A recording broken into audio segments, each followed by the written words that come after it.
日前，日本航空自卫队的一架 F-15战机发生坠海事故，让这架 F-15战机隶属的假想敌战斗机部队，也就是战术教导团飞行教导群，成为关注的焦点。那么，这支假想敌战斗机部队究竟有什么特点？他们是如何模拟中俄战机与其他战机进行空中对练的？这架坠毁的 F-15当时在执行怎样的飞行任务？军情直播间对话东京特约观察员毛峰，带来一手观察。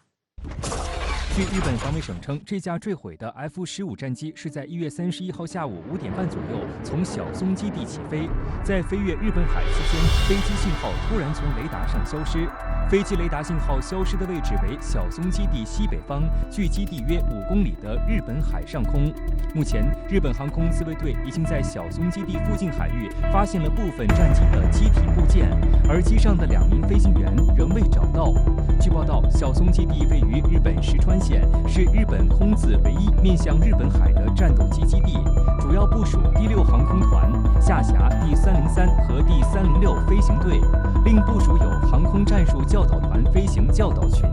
这次坠毁的就是隶属于飞行教导群的双座型教练机 F-15DJ， 编号为328083。日本航空自卫队的战术教导团飞行教导群的飞行员都是从各飞行队精挑细选而来，而失踪的2名飞行员身份已经得到确认。前座主飞行员为战术飞行教导群司令官，现年52岁的田中公司1等空佐；后座的武器操纵官第2飞行员是飞行教导队的植田龙生1等空尉，现年33岁。按照日媒后续爆出的细节来看，田中公司累计飞行时间高达2800小时，植田龙生的飞行时间也达到1900小时。因此，外界普遍认为2名飞行经验如此丰富的飞行员双失误的可能性极低，倾向于是机械故障或技术问题导致的坠机。从田中上校和植田的那么一种驾驶的资历和经历来看，那么所谓的操作失误那种可能性是不太可能的。那么根据防卫省和我所掌握的现在目前的情况来判断，那么这次机毁人亡的事故的原因，最大可能性是这架 F-35突然失去了动力，或者说操作能力。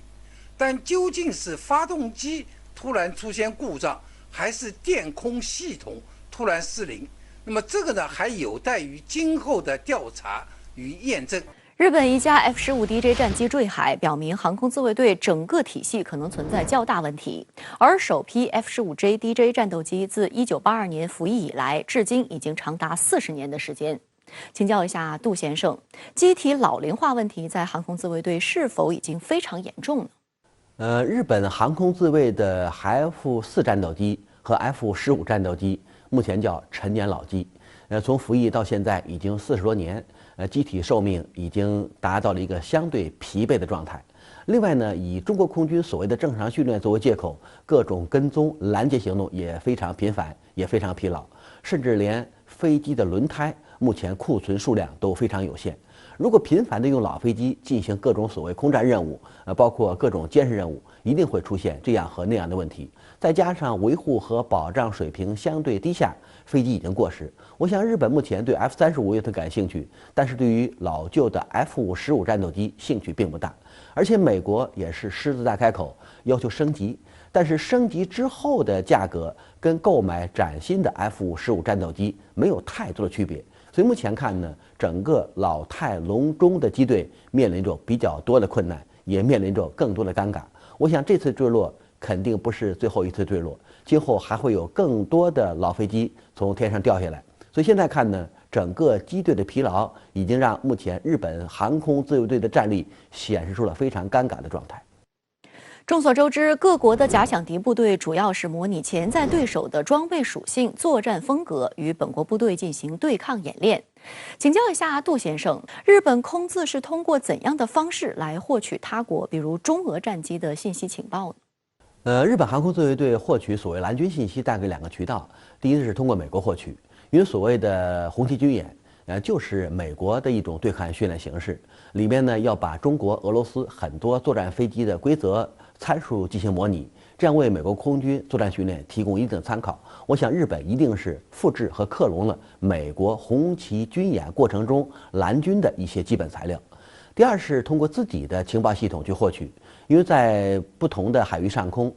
日本航空自卫队基本上是中国空军的御用摄像师，这样在跟踪过程中对飞机的姿态，包括各种参数进行详细的侦查，他认为可以把中国空军的作战形态进行逼真的模拟，所以自己有可能也是通过感官认识开发出一套蓝军样本。所以目前看呢，像美国套取和克隆各种蓝军的一些数据，以及自己侦查所获得的数据，这大概就是日本建立所谓蓝军数据库的一个基本依据。但是要想用所谓的数据库真实的去模拟中国空军和俄罗斯空军的真正战力，是一个不可能完成的任务。